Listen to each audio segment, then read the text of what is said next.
कल्याण न्यायालयात काल सकाळपासूनच अंधाराचे साम्राज्य पाहायला मिळाले। न्यायालय परिसरात विद्युत पुरवठा खंडित झाल्याने अनेक सुनावण्या अंधारात थेट बॅटरीच्या उजेडात पार पडल्या। मिळालेल्या माहितीनुसार काल सकाळपासून विद्युत पुरवठ्याचे काम सुरू असल्याने संपूर्ण न्यायालय परिसरात लाईट नव्हती। परिणामी महत्त्वाच्या सुनावण्या अंधारात घेण्याची वेळ आली। बॅटरीच्या उजेडात न्यायाधीशांना कामकाज करावं लागलं। विशेष म्हणजे 10 ते 12 वर्षापूर्वी न्यायालयासाठी दिलेला जनरेटर आज दुरुस्ती अभावी भंगार अवस्थेत पडू नये। इतकंच नाही तर जनरेटर चालवण्यासाठी इंधन कोण देणार यावरही संभ्रम निर्माण झाला आहे। त्यामुळे जनरेटर पूर्णपणे निष्क्रिय झाला आहे। नमस्कार, मी ॲडव्होकेट प्रकाश जगताप, अध्यक्ष कल्याण जिल्हा न्यायालय वकील संघटना। आज सकाळपासून कल्याण जिल्हा न्यायालयाची लाईट नाही, खंडित करण्यात आलेले। का खंडित करण्यात आलेले माहीत नाही। या ठिकाणी कल्याण जिल्हा न्यायालयामध्ये 21 न्यायदान कक्ष आहेत, 21 न्यायाधीश या ठिकाणी बसतात।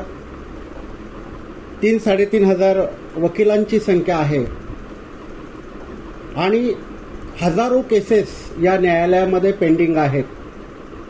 आणि अशा वेळी जर पूर्ण दिवसभर लाईट नसेल तर न्याय मिळेल का? नक्कीच नाही। कारण माननीय न्यायालयाचा एक एक मिनिट महत्त्वाचा आहे आणि सकाळी 11 वाजेपासून 4 वाजेपर्यंत जर लाईट नसेल तर किती मोठं नुकसान आहे न्यायालयाचेही आणि पक्षकारांचेही आणि वकिलांचेही।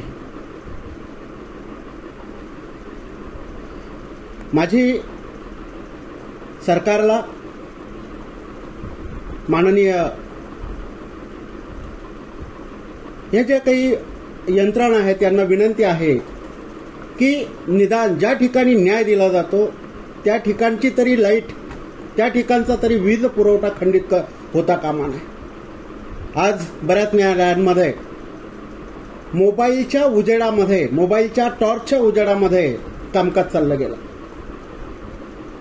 जर अंधारात न्याय शोधणं म्हणजे अन्यायाला संधी देणं असं होणार नाही का? या ठिकाणी कल्याण जिल्हा न्यायालयामध्ये गेल्या 10-15 वर्षापूर्वी, मागील 10-15 वर्षापूर्वी कल्याण न्यायालयाला एक जनरेटर दिलेला आहे, मोठा जनरेटर आहे, परंतु आजपर्यंत तो चालू झालेला नाही। आज त्याची अवस्था भंगार म्हणून झालेली आहे। का अशी अवस्था आली? तर त्या जनरेटरला लागणारं इंधन कोणी द्यायचं? त्याला पेट्रोल किंवा डिझेल जे काही लागणार आहे तो खर्च कोणी करायचा? या कारणास्तव तो जनरेटर आज सडलेल्या अवस्थेत न्यायालयाच्या परिसरामध्ये पडलेला आहे। याला जबाबदार कोण? याची उच्चस्तरीय चौकशी झाली पाहिजे आणि न्यायालयाची वीज पुरवठा हा कायम असला पाहिजे। कारण अनेक पक्षकार, वकील, माननीय न्यायाधीश यांचा या ठिकाणी वेळ महत्त्वाचा आहे। धन्यवाद। हे अत्यंत दुर्दैवी आहे। न्यायव्यवस्थेसारख्या महत्त्वाच्या ठिकाणी अशी परिस्थिती असणे म्हणजे शासनाच्या उदासीनतेचं उदाहरण आहे। आम्ही लवकरच नवीन जनरेटर व इतर सुविधांसाठी निधीची मागणी करणार आहोत। ब्युरो रिपोर्ट, जनशक्ती, कल्याण।